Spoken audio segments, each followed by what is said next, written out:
flower friends, it's Nicole from Flower Hill Farm, and I am taking advantage of this absolutely gorgeous October day. What is it, babe, like 65, 70 degrees out?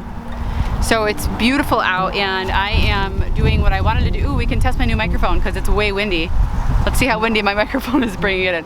So I just used my Mantis tiller and I tilled up a little bit out in front of my fenced in area because, like I said in a previous video, I want to just increase the flowers that I'm not cutting. So like the landscaping, for when people come to one of my events here at the farm, they'll be able to actually see flowers. Like I'm actually growing flowers here because, as you know, the majority of cut flowers we cut before they're blooming. So I have just tilled up a little space right here, and I had a friend give me some irises, so I'm just separating it.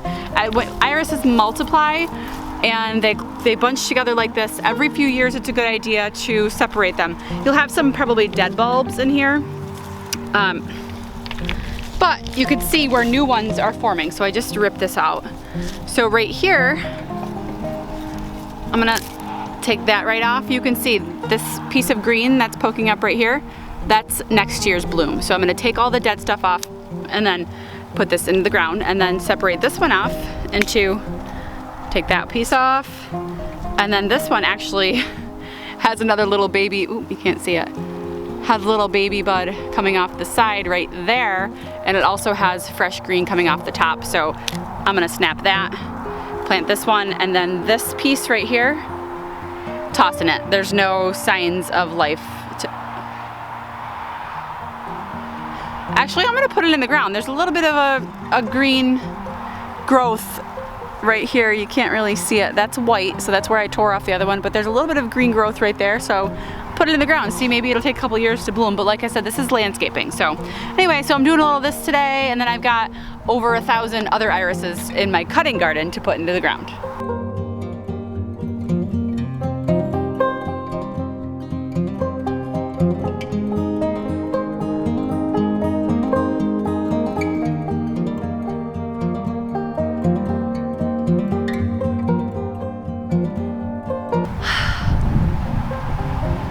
Just gonna enjoy, I know it's windy, but I'm just gonna enjoy the sun, something we haven't seen for a few days. Anyway, so over the past week, I posted 2 episodes of Flower Farmers After the Frost. Thank you so much to everyone who has commented that they were enjoying it and that it was helpful for you, because I wasn't really sure where it was gonna go. I knew it was just gonna be a conversation. I didn't want it to be formal, because that's not me, I'm not formal. So I just wanted it to be something like you were a fly on the wall in our conversation. So, and I hope that's what it was for you. And if you did not see those, I'll post them. You can find them in my previous videos. So like I said, that's what I want to be doing. I wanted to bring you guys more stories of other people who are making a go at it in this cut flower world. So I just tilled the edge, more of the edge, so I have more irises. I also have some daylilies, and as I said in a previous video, daylilies only bloom for a day and then they die, so they're not good cut flowers, but they're great for the landscape because they bloom in bunches. Like they'll have like 30 blooms on a plant. It'll be like 1 or 3, 5 will be open, and then they'll die and then new ones will open. So they're great for the landscape. They put on quite a show. They're very common in the home garden. A lot of people have them in their landscaping in front of their house. A lot of people have different color ones. These ones that I'm putting in the ground are yellow ones, and they came to me from a friend who lives about 12 miles away, and I went and picked them up. I actually dug them out of her landscaping because they were just overtaking. So the same with the irises, like they double and triple and quadruple, and they grow off each other, and you have to split them every few years, otherwise they'll take over your space. So well, that's what I'm gonna do, and I'm gonna take the thingies and I'm gonna put them in the ground. Sound good? Sound good.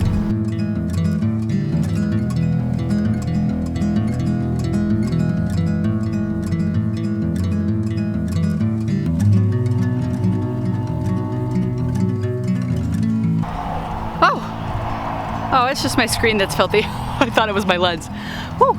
I have Slow Flowers podcast in my ear. I gotta pause it. Oh my gosh.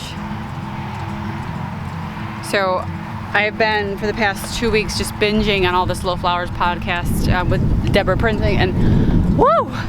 I am just eating it all up. I've ordered books off of Amazon that every episode almost she talks about a different book, so I'm like ordering the book, and I'm just going through, and I feel like I'm getting a whole nother education from the Slow Flowers podcast with Deborah Prinzing, and you can find all of our archived episodes on her website, deborahprinzing.com. Anyway, it's just another huge source of education for me, and I want to pass it on to you guys. So I started with episode 100.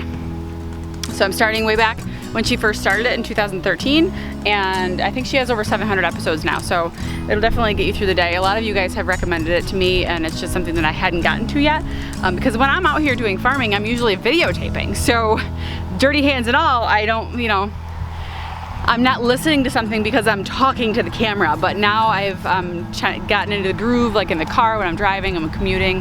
That's what's in my ear all the time. So yay, thank you, Deborah. So exciting. So anyway, I got the lilies and the irises in here. I also am gonna plant my big 8,000 bulb order is not here yet. So I also am gonna plop in some tulips and some daffodils, and that's gonna be like a perennial border. I'm not gonna cut them. This is just gonna be, so when you pull in my driveway and you come up and people are coming to the bouquet bar, this is kind of what they see. Let me back up and see what I'm talking about. Okay, so this is about halfway up my driveway. There's my house, obviously, over there, and over here is the fenced-in area, and everyone's eyes are drawn to the fenced-in area. And there was, you know, a couple of branching sunflowers this year that looked really great. So what I said to myself, I'm gonna get in the shot here. What I said to myself is that I wanted, when people come up my driveway on their way up to the porch, to the house, I want it to be looking like I grow flowers here. So I'm hoping the daylilies and the irises will do that. Plus I'm gonna put some gladiolas in there, tulips, daffodils, and then behind them, right on the inside of the fence, I'm gonna line the entire thing with branching sunflowers so that there's blooms from the ground to 15 feet in the air. So that's the plan for that. Anyway, now I have to go over and do the Dutch irises and the bearded irises that I got from Jake over at the Wholesale for the Small Scale Grower page.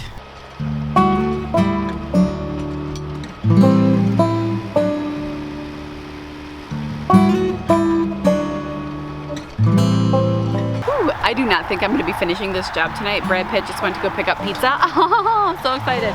So I had to get with my other tool here. This is my handy dandy claw, and because he just tilled this up fresh for me, like a lovely man. But he also drove the tractor over it on his way out. So there are some areas that are a little bit tough.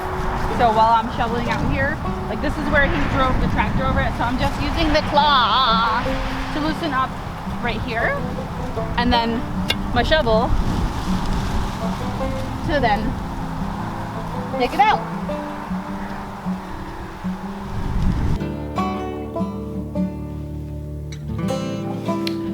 Brrr. So cold. Oh, I'm recording.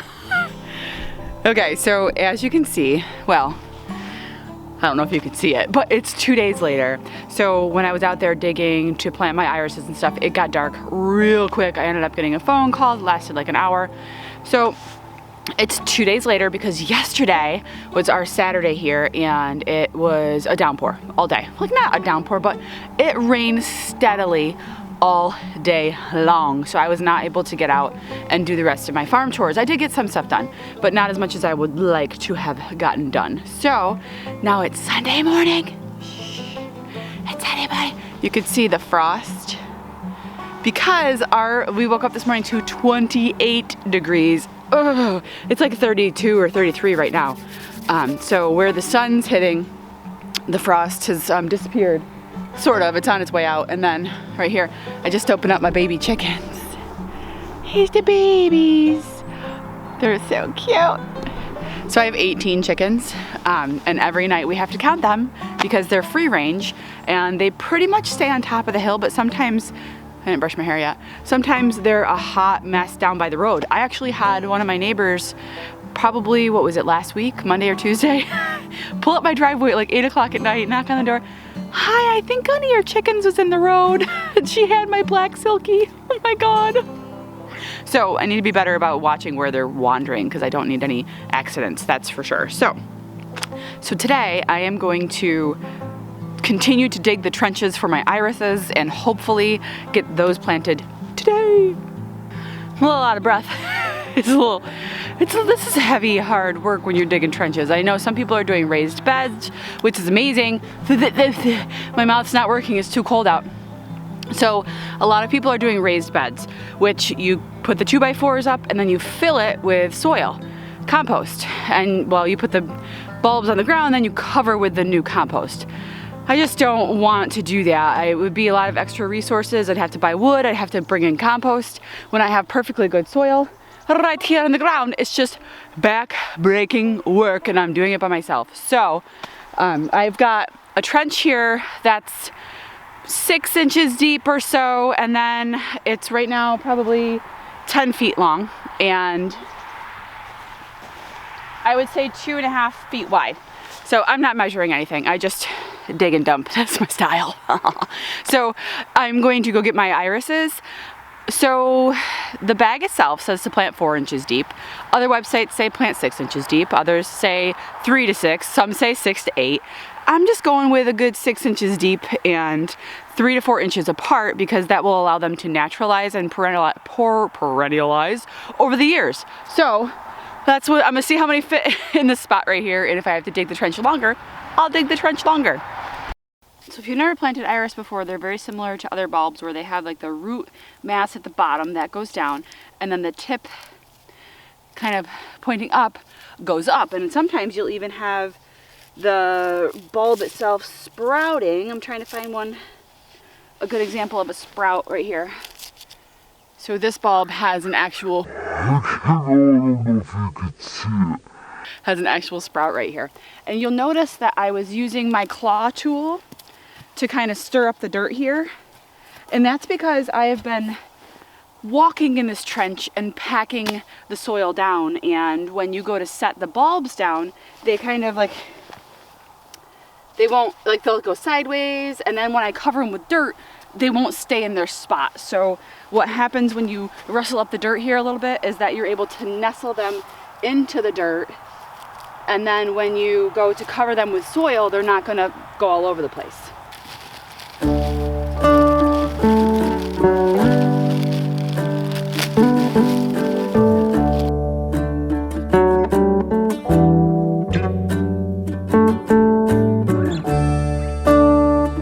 I just thought of something, a mistake that I made when I planted my daffodils and my tulips last year. I did one 40-foot long strip and I didn't leave any holes in between to walk through. So if I wanted to get to the other side, I had to walk all the way down the row and around the other side to cut something on the other side.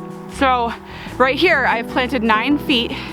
I measured it because I wanted to get a more accurate calculation for you guys. So the beginning of the row is about 2 foot 4 inches wide, and as it comes in within a couple of feet, it goes down to 2 feet. So basically it's 2 feet wide, and that original trench that I planted, or that I dug, was 10 feet.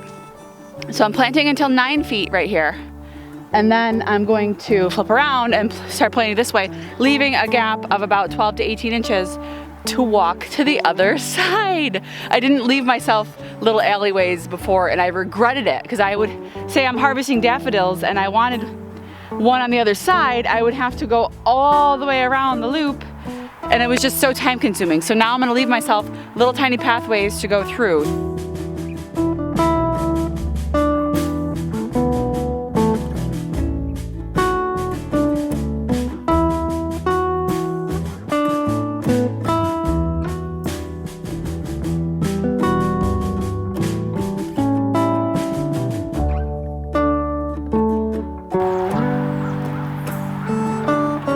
You might be asking why I'm switching shovels.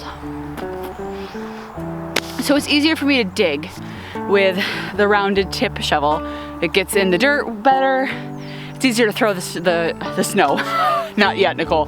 It's easier to throw the dirt around. But then, in order to get clean lines on the edges of my trench, I use the square shovel because it's square and it makes a nice clean line on the end of the trench. So that is why I switch back and forth in my shovels. Almost done.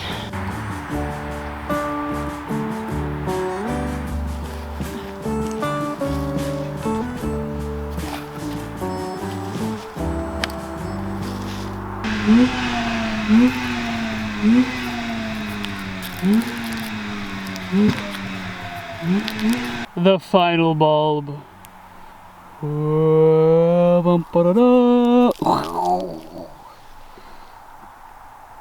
Now I gotta pick up all these plastic bags. Oy.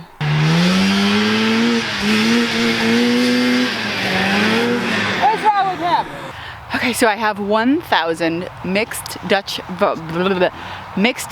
iris bulbs in. It's not perfectly straight, and that's okay. So I also have bearded irises to plant, but they need to be spaced much farther apart, like 12 to 24 inches apart, otherwise they'll get too crowded and they won't bloom. Am I recording? Yes. Okay, so I just want to measure this with you guys here. Let's see. I know this first one's 9 feet.